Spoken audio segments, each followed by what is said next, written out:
Баршаңызға сәлем. Бүгін біз сіздермен өте пайдалы және табиғи заттардан құралатын өзіміздің ұлттық тағам жентімізді дайындайтын боламыз. Ингредиенттерді дайындаймыз. Менде осындай тарыны, талқаны, осындай сгущенное молоко және жұмсақ сары май. Үлкендеу ыдысымызға тарымызды саламыз. Үстіне жұмсақ сары майымызды салып, жақсылап қолмен араластырамыз.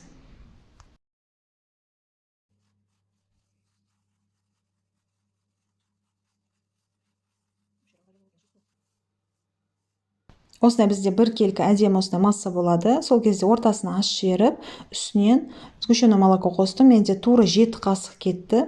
Егер аздау болса басып бірікпейді, сондықтан араластырып көріп, егер аздау болса тағы да үстіне қосасыздар.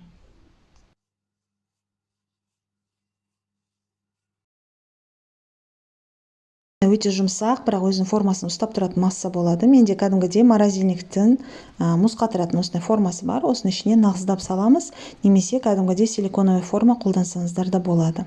Жақсылап нағыздап сап болған соң 15 минутке холодильникке алып қоямыз, сонда жақсы қатады. Қалған массамызды қолымызбен жақсылап осындай езіп, қарапайым форма шығарамыз.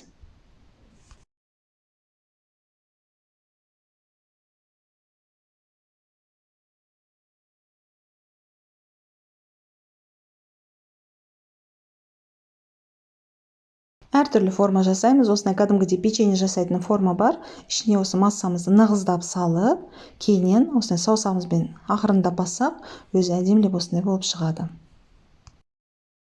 Формамызды осындай морозильниктен алып, аударып, тарелкаларға саламыз. Дайын жентімізді дастарханға тартамыз. Үстінен қаласаңыздар шоколад сепсеңіздер де болады. Бұл міндетті емес, бірақ мен сіздерге осындай қарапайым жолын сіздерге жасап көрсеттім. Бұл осындай тәттімізді балалар да және ересектер де сүйіп жейді. Видеом пайдалы болып жатса және ұнап жатса, лайк басып, арнамды қолдап кетіңіздер. Арнама тіркелмеген болсаңыздар, подписаться батырмасын басып, қоңыраушаны басып қойды ұмытпаңыздар. Сонда сіздер жаңға шыққан видеоларымды өткізіп алмай көресіздер. Сіздермен бірге болған Диана. Ас болсын, сау болыңыздар.